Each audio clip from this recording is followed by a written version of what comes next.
SWTV tombola bilenge ya Congo. SWTV ya bilenge pona bilenge ya Congo. SWTV kondola boyebi ya bilenge ya Congo. Espace 100% débat de jeunes. SWTV, le rendez-vous de toute la jeunesse. SWTV ya bilenge pe pona bilenge ya Congo.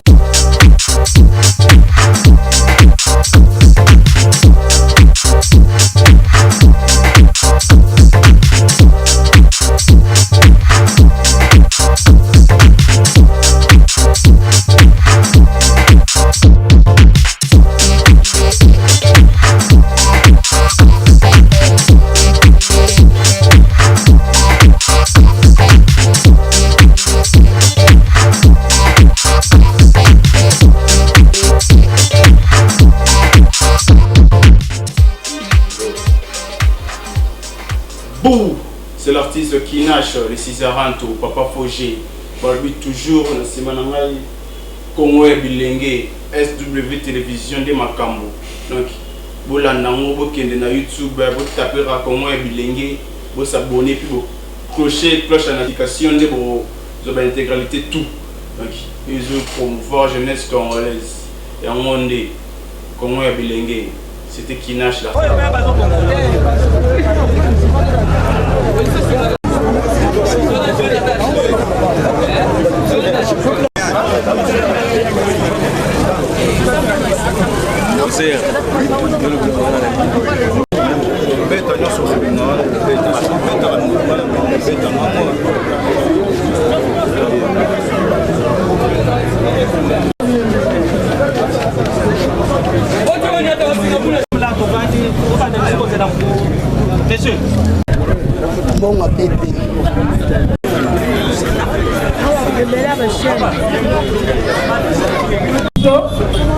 Milulu Otolobi est dans la cadre de la réforme et la budget participatif, la cadre de la réforme et la finance publique. Les lois de la Lobaki et Zali, Moululu te oya ma condition de Nengenini, mais Ezali, Oyotobengi, tribu d'expression populaire, mais c'est le bourgmestre de la commune à Bumbu, Aye, Kosolo, la population Aye, afin que, à Kokako expliquer, le lengue de la Bawende, la Balabala, taxi au sur ma boutique Mosolowana. Pas qu'on appelle Koloba, qu'on y dans la population aux alliés libres. Otuna Mutuna sans Kobang. Mutumoko. Soyez que vous mettre Asimaka Momote. Nous pouvons savoir un bouton. Vous mettre après sa autorisation pour Momo et Bima. Tozana mandataire. Mandataire na biso yé aza chargé ya ce qui est un crédit profité de pas engager mais ordonnateur na biso normalement il fallait 2 ordinateurs, il y a dépenses et il y a recettes, mais na cadre il y a fonctionnement il y a commune tout ça na ordonnateur moko yé moko azo qui prend ma dépense. Yé moko pe azotala makambo ya recette akoexpliquer biso depuis tobandi combien mongo tosi tokotisi na commune depuis janvier ti na lelo juin 2019 parce que juillet et bandi est en cours, c'est le 2e semestre. Ce qui peut accompagner depuis janvier, si décembre, mon est combien et ça lui paie. On a la population sur un pombo et micro pour mettre ça, il va avoir une rétrocession. Depuis janvier, 6 juillet, 6 juin, on a une rétrocession combien de fois. Je me fais comprendre. À l'équipe et Salami, donc, avec ce moyen-là, est-ce que nous sommes capables de résoudre tous vos problèmes? Est-ce que je me fais comprendre que le fait doit apporter quoi? La preuve. Vous parlez, la population une multitude de personnes, mais je suis au regret de constater. Budget, exercice de budget participatif. là pour rencontrer les besoins de la communauté. Est-ce que tu vois que c'est la dernière année, il est fin prêt. La construction à bâtiment à quartier, na tirage à niveau bas collecteur, na construction à bas passerelle. Pour cette année, voilà un résumé qui demande à la population. Et ces demandes-là ont été récoltées presque dans tous les quartiers. Donc, on a supposé qu'ils ont représenté l'ensemble de la population. Et c'est ma priorité. Une priorité, c'était en fonction de ce que nous générons localement. La volonté de l'autorité le veut. Oui, c'est bien tout ça. Si on demande qu'il faut quitter, pourquoi on peut pas la recette mandataire a compris cette situation, il y a des dépenses. Ok, tu as la parole. Merci. Là, il y a commune, il y a Bumbu.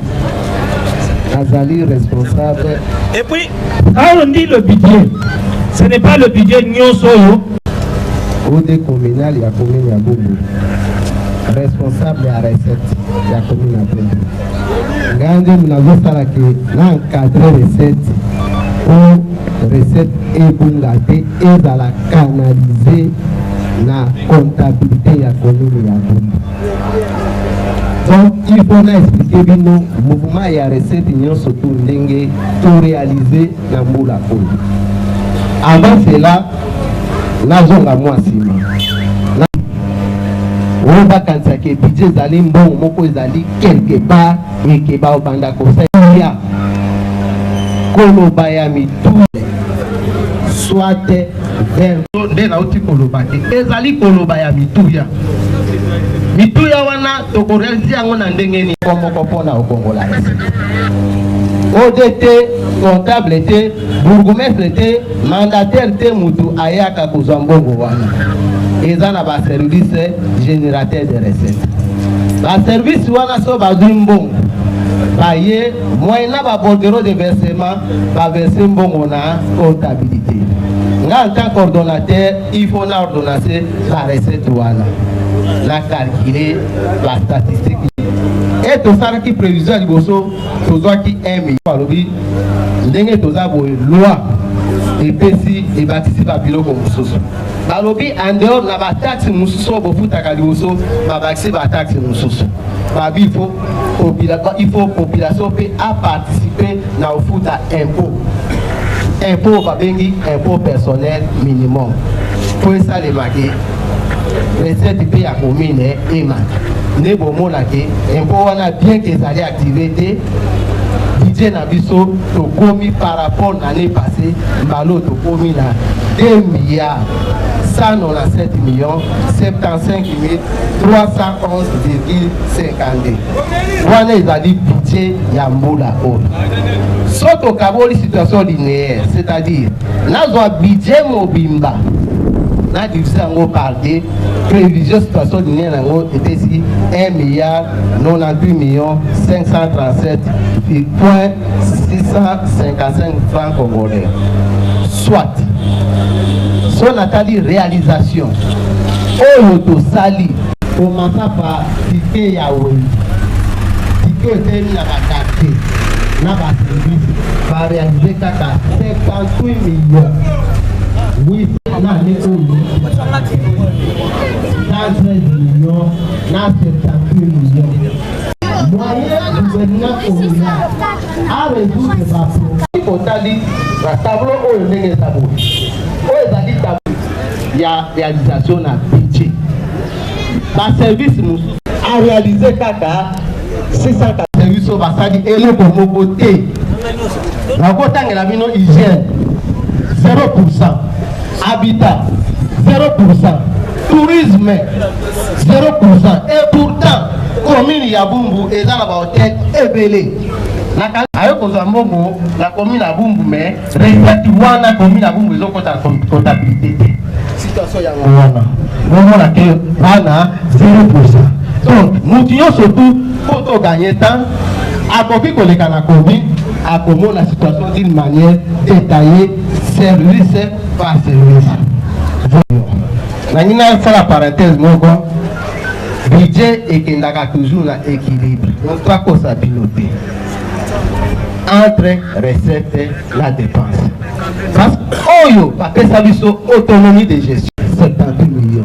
Soki divergence ezali entre recette na nalingi nayebisa bino boye na bino motuya oyo tokotisi na mbula oyo to janvier na mois de mai na oyo etali dépense ndenge odalo ndenge bourgmestre auti koloba mbongo ya leta baliaka ngo ndenge na désordre te epuis ye pete mutu asimbaka mbongo na oyo etali dépense totala motuya oyo esengeli na dépense wana epuis ça tokoleka na ordonnancement ndenge bourgmestre alobaki normalement étape finale ya paiement sikoyo eza ndenge nini mpona mbula mais na oyo eza budget tozalaka 78 millions et 47 000 dollars.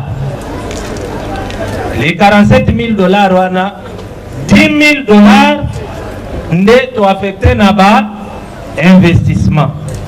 Moi, je voudrais, avec les défis de la commune de Bumbu, avec 10 000 dollars, qu'est-ce que nous allons faire?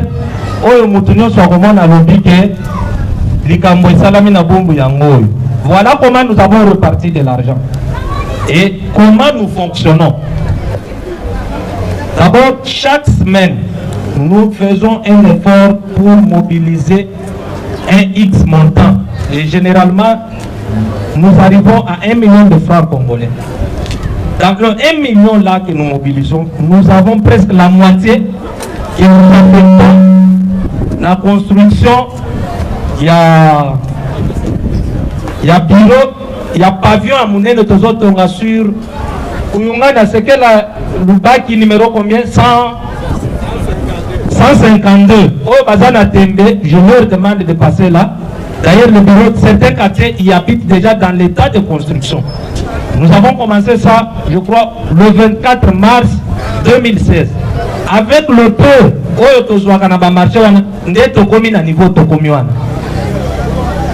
chaque jour, chaque samedi, nous nous mobilisons na Birmanie et na Sosa et Kolongola Baimondis. Chaque jour, sur 24 novembre, nous ne faisons qu'évaluer les immondices. Je me fais comprendre. Dans les 10 000 dollars là, il y a un détail, il y a un koleka à commune. Les autres banda pont. Réhabilitation, il y a pont Louye. Parce que il faut te relever en nous allons le faire, peut-être ça c'est à la fois passée. Mais le financement est banina noté. Donc nous avons avec cet argent chaque jour vous sautez en place vous mettrez na parquet biloko na ye akokende kozwa yango na parquet. Donc le but qui est parti à lundi, place nyonso to barubuka. Mais nga kuna na fille minelenge ça, mutu ke kota kate, a pas moto.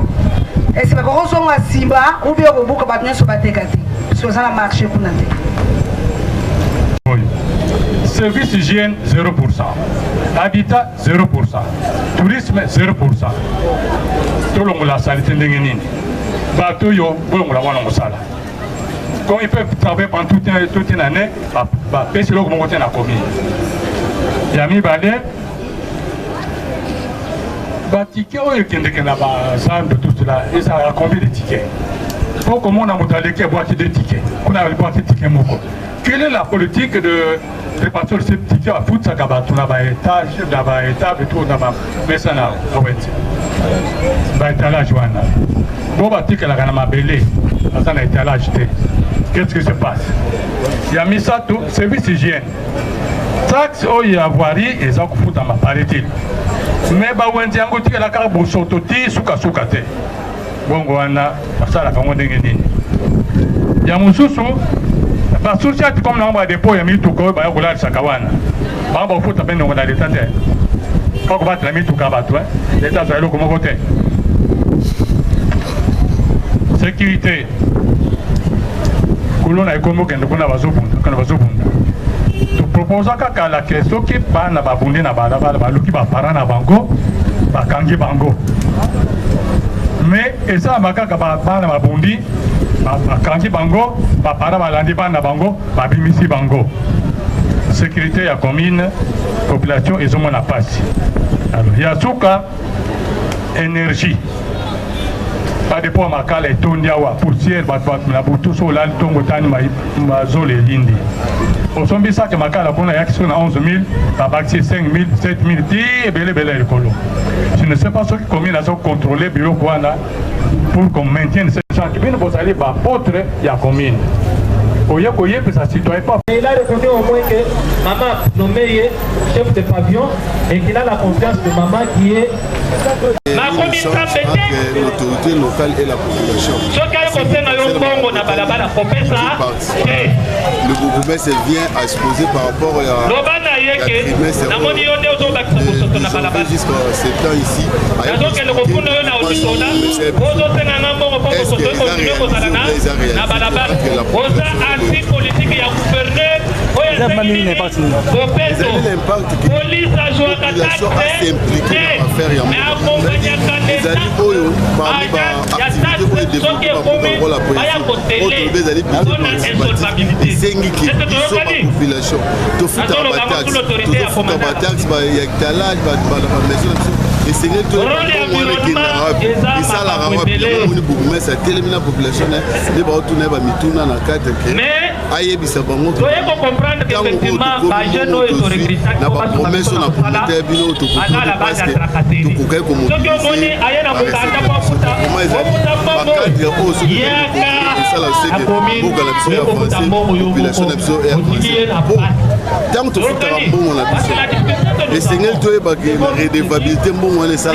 les allées étapes pour les autres malais mais la population c'est un moment que mingi vont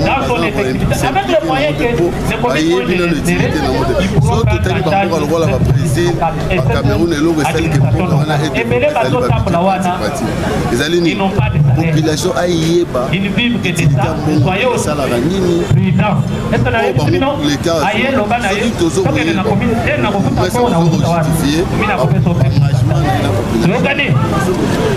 merci beaucoup. Obi vous avez besoin vous avez besoin de question vous avez besoin de budget par partie de fonctionner activité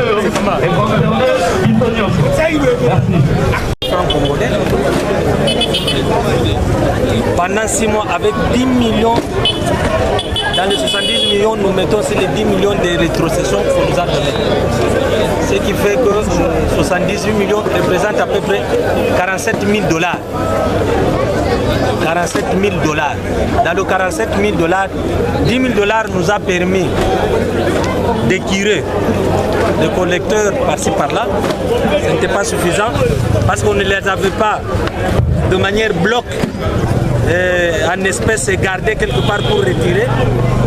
Et ça nous a permis également de maintenir dans la moindre mesure l'environnement dans l'état où il se trouve, bien que c'est encore, il y a beaucoup de choses à dire.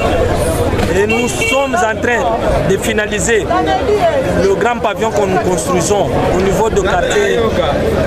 Un autre élément, c'est que Boumou n'a jamais bénéficié même d'un bâtiment de l'État. Je suis le premier et j'ai la fierté de le dire, de construire au moins ce pavillon-là, qui va être inauguré d'ici mois de septembre. Je vous inviterai pour venir voir ce petit ouvrage. C'est le premier bâtiment, parce que la maison communale, ce n'est pas le bâtiment de la maison communale de Boumou. C'est un bâtiment qui appartient à M. Aladef. Nous y sommes.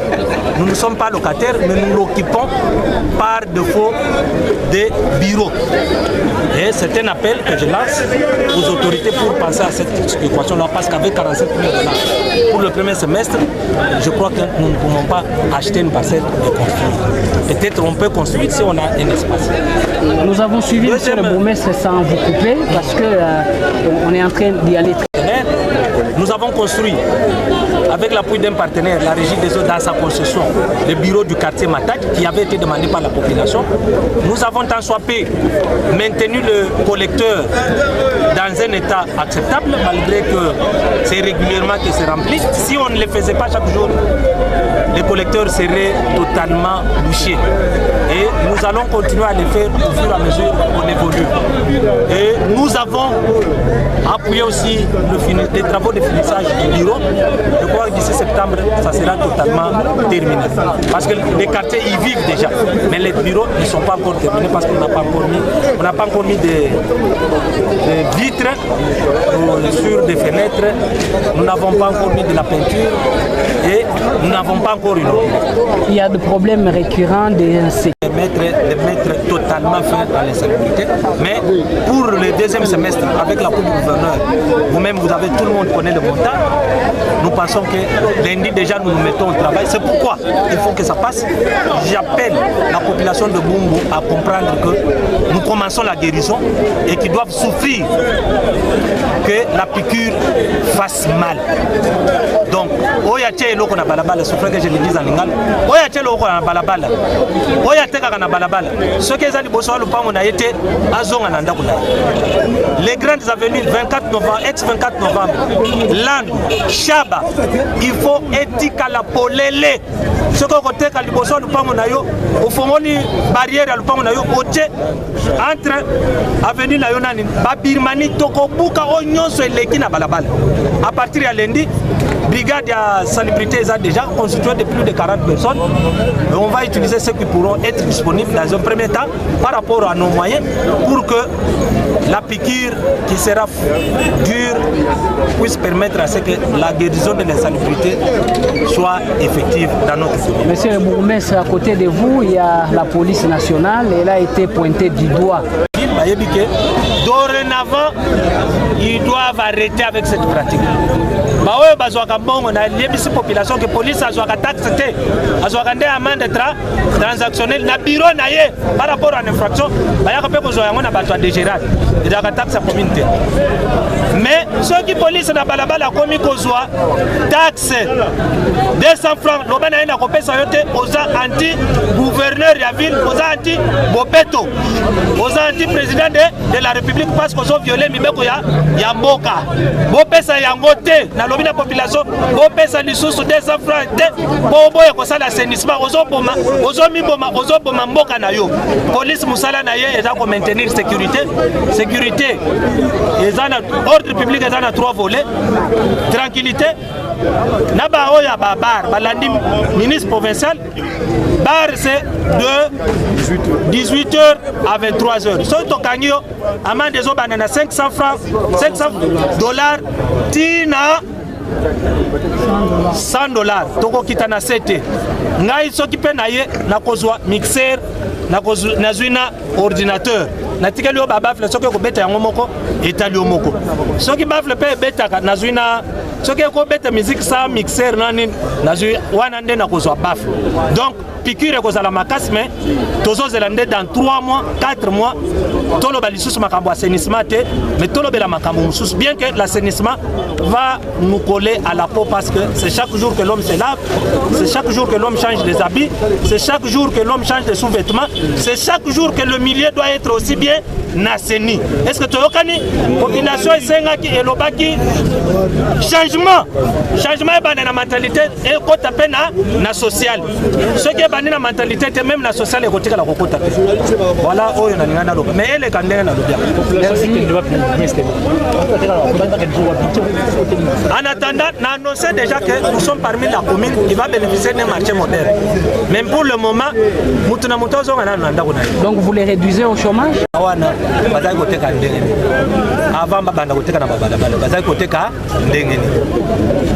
merci beaucoup. Merci beaucoup. Yaka. Ndenge tokokanga babar, ndenge tokokanga bino. Tokani? L'état est laïque. Kabeya.